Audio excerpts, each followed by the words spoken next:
Alright, I want to run a series about 1022s.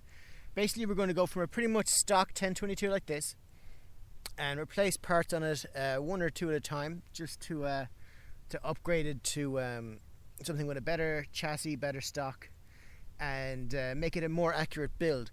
Now, the first thing is this one isn't completely stock. There's a different charging handle. There's a slightly different return spring inside for the bolt, and the standard Ruger Weaver rail has been replaced with another Picatinny rail, which is still 0 MOA, but that's been replaced. Other than that, it's pretty much the same. I don't know what particular mounts are on this. It's running a Nico Sterling Mount Master 4 to 12 by 50. The ranges we're going to be shooting at will be 50 meters, just to keep it nice and square. This particular one, and I think most of them we have, are zeroed for 80. So we're going to be looking for group sizes, not really accuracy at the moment. The stock that's on it is the standard plastic or polymer stock that comes with it. I'm going to take a few shots at the left-hand side sheet, bottom right, just to get a rough grouping. We're not going to go too crazy into accuracy. Just going to see what kind of grouping we have with this pretty stock Ruger. We're going to use a sack suppressor on the both of them, just so it's nice and quiet. And the most noticeable difference about this one is the trigger is completely stock standard, somewhere around 5 pounds or 7 pounds. We can weigh them later on, but we're going to just do a quick group now. Is that recording? It is now. The first problem with this stock is the cheek is super low. You can see where the scope lines up once I'm lying on it. It'd be fine if I was looking down the V sights or the iron sights, but I have to have my head so far above the cheek on this. It's uncomfortable and very, very inaccurate way of doing it. So I don't have a cheek pack put on, so I'm just going to use my hand. We're going for bottom right hand side circle on the left target.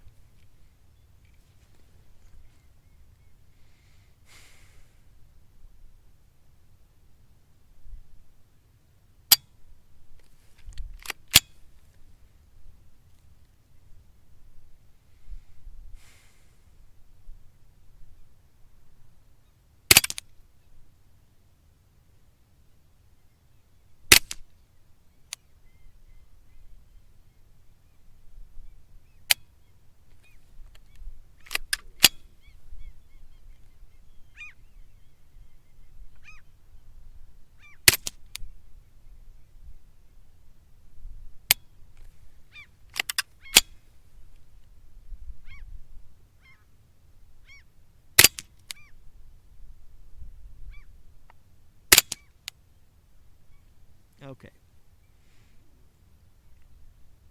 So you can see the grouping there. It's about an inch high and half an inch left. It's a pretty open group. I took my time taking them, but it wasn't fantastic. Now, what we're going to do, we're going to break it down very slowly and find out if it's the barrel, because it's not a floating barrel, it's clamped down with the stock Ruger barrel clamp. If it's the stock that's flexing, if it's the scope or the mounts, or something else is shifting. But for now, I'm going to do one more group at the center bullseye on the left sheet, just for a comparison, and it should be a bit high left, should be easy enough to see.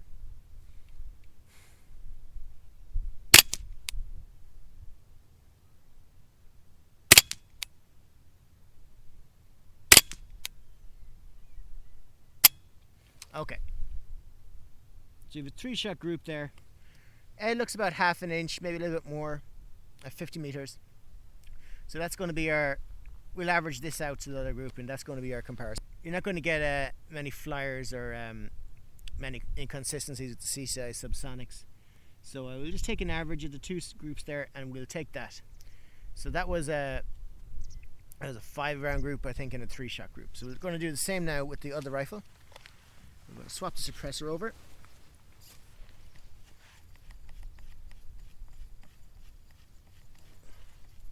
This is just a SAC 22 suppressor.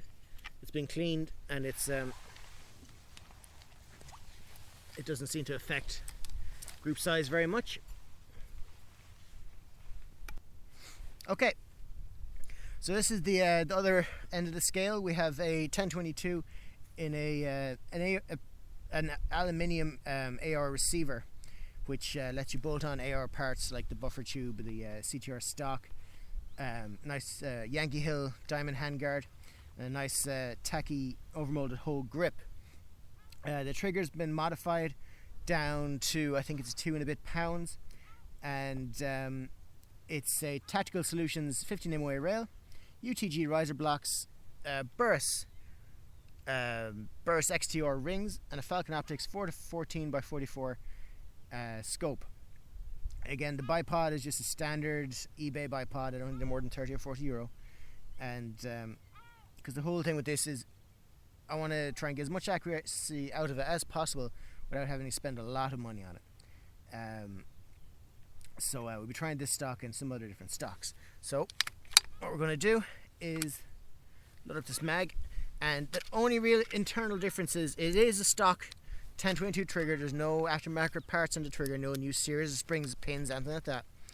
The bolt is an accurized bolt. I don't know the manufacturer, but it's a smaller headspace, a hooked extractor, a pinned firing pin, and a slightly radiused back just to help the bolts cycle easier with subsonics. And that's pretty much it for the bolt. But the barrel as well is a standard barrel that was just cut back and re-crowned with an 11-degree target crown, and we're just using the SAC mod, the same as that one. So we'll do a group up here. Parallax is already set, and cheek angle is good. So I'm going to go bottom right target, bottom left target on the right hand side sheet.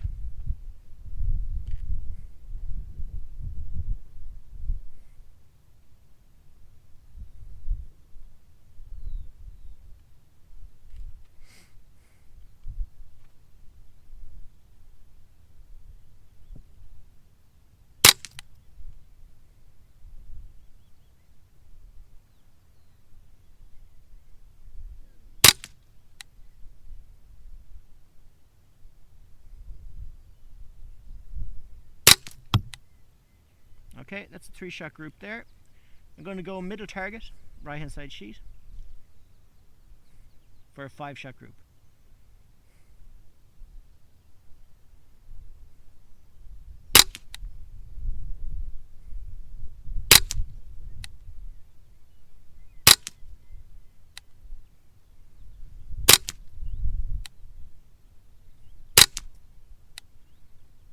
Okay, that's the same amount of rounds, so we're going to get the average of those two groups, and that'll be our starting points. And we'll work backwards from that and see what upgrades make the biggest difference, which ones aren't really worth doing, and I guess cost versus effectiveness at the end of the day is what I'm going for. Because you can buy a 1022, you can basically keep the receiver, swap out every single part with aftermarket parts, and then at the end swap out the receiver if you wish and keep the serial number to build a brand new 1022. But you're building a completely different gun with completely perfect tolerances. The 1022 is comes from factory.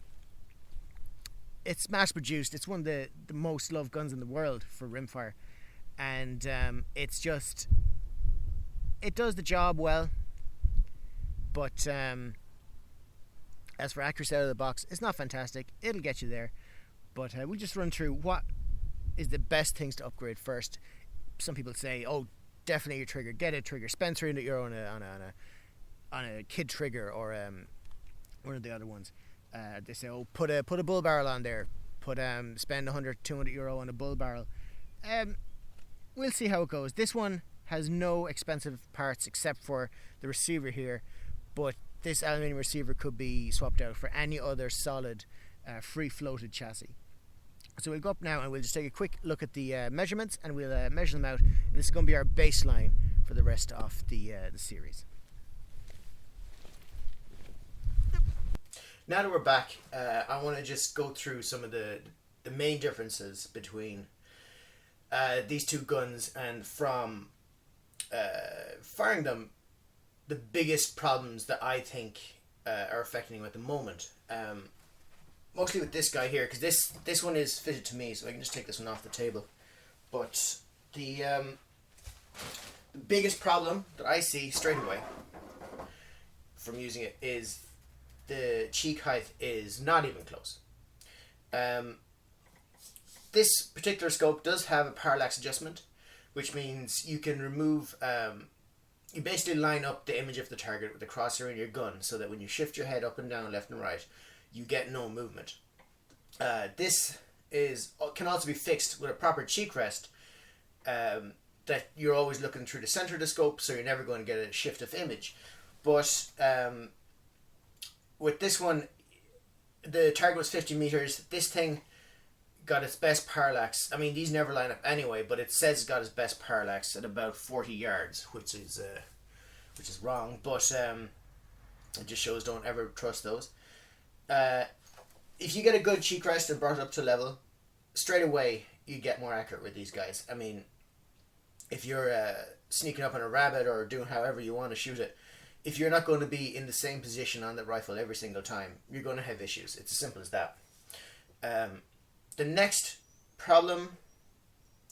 biggest problem I think on this, and if I had to take a guess where a lot of the accuracy has been dropped off, is the trigger.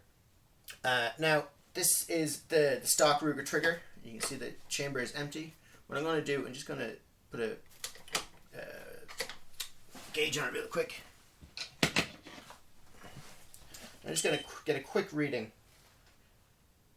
This will be 100% accurate, but it'll do for now, just to see what we're working with. Alright, I got a 5.5 there. I'm just going to try again.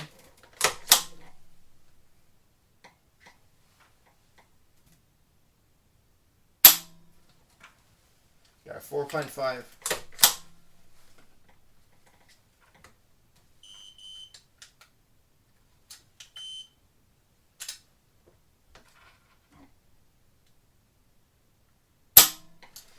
And a 4.9. We could average that out at about 5. So that's a 5-pound trigger, which is not very unusual to come from a 1022. The triggers are very heavy, and it can really cause you to pull your shots. Just because not only the weight of it, which you can really get used to with enough practice, but the inconsistency of the break is one of the more annoying parts of it, where it's at such a point that it is a polymer trigger group and a polymer trigger shoe. The shoe flexes at around the 5-pound mark, so that's a problem. And if it's not going to break at 5 pounds every time, it's going to be. Sometimes you'll go and check, is the safe on? You're not too sure, because if you're used to breaking it at a certain weight, you'll always know it's going to break there. But if it's off, your body won't get used to it, and it's just something that won't do any good with accuracy. So that would be the main problems. I'd say for what we're doing, the scope is fine. We will change it out, and we're also going to put this in a different chassis. We'll try mine, and we'll also try a Archangel Target Deluxe, just to see if it helps, because I know that's a pretty nice chassis, and it has a full free float right up to the V block, which this obviously doesn't, because it is clamped into the polymer. So the biggest problems, I'd say, the big, heavy, inconsistent trigger, the barrel, which will definitely be shifted if you're applying different weights on the bipod. You'll be pulling down the polymer and shifting the barrel because it's clamped directly to it. You're not going to get a whole lot of heat shift with a 1022, just because it's not going to heat up that much. But when we floated back to the V block, we will have a much more accurate system. and that's what we're going to test. So those two things I think will be the biggest ones, and the first ones will change. So what we'll do, we'll drop my trigger group in, and if that works, then we'll bring this trigger group down to the 2.5, 3 pound area. We'll show you how to do that, and we'll see if that increases the accuracy. And when we get the new chassis on this, the Archangel Target Deluxe with the free float, we'll compare it then to the free float on the aluminium bedded chassis. We'll see how that works out. So what I want to show you guys now is I want to show you the results of the groups. So I have them here. I have a little camera in front of me here. And let's see. So first we're going to go with the group from the standard Ruger. Now, if I take an average of the biggest one, we'll go from center to center. Kind of hard for me to see here. Center to center. We're getting probably 1.2 inches at 100, which is at 50, which is massive. I mean, that's going to break out to a 2-inch group almost. That's just useless for a 5-shot. But we can see, if I stood it up correctly, we can see that the group is stacked pretty much vertically. So it's a pretty good indication that it could be the barrel that not free floating, which is pulling when the bipod pressure is applied inconsistently. So I have a funny feeling once we start out the stock, this tall group will disappear. Now the smallest group, which is the other 3-shot group, is up here.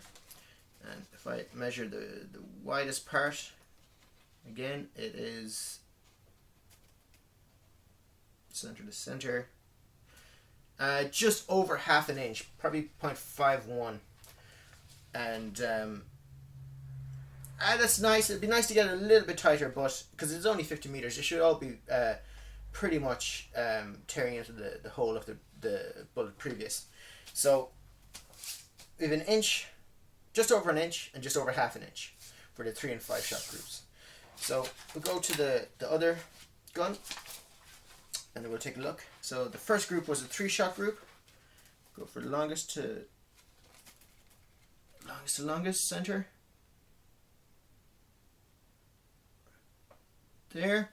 We're looking at 0.35 of an inch for this guy, for the biggest. And for the 5-shot group, let me just check here, the farthest ones apart. Not that one. Okay, the farthest apart, if we go center to center,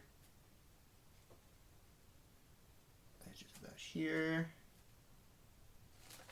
is a grouping of about 0.42, which is pretty close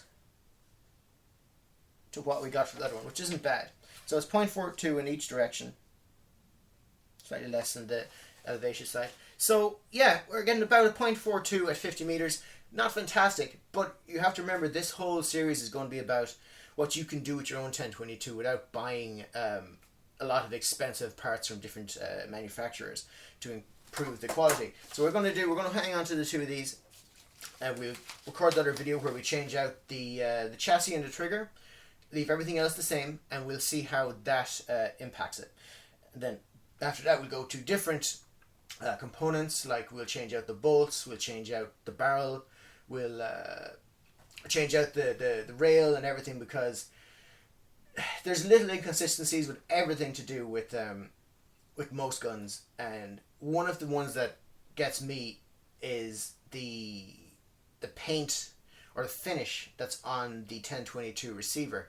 It's on the silver one, or not the silver one, but the stainless steel, whatever one, and it's on the black one, is a painted coat, and it looks nice, but it doesn't help accuracy because it's a little rounded. It's not very consistent, and with my own gun and another one, we had to bed the rails so the rails wouldn't twist when we torqued them down.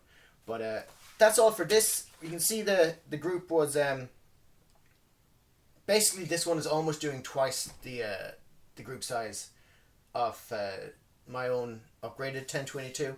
We'll see, and we'll go through each of the steps, showing you how to improve the parts and not spend a fortune on upgrading your 1022, and hopefully we'll get you getting half-inch groups and definitely under an inch at 100 with your stock 1022.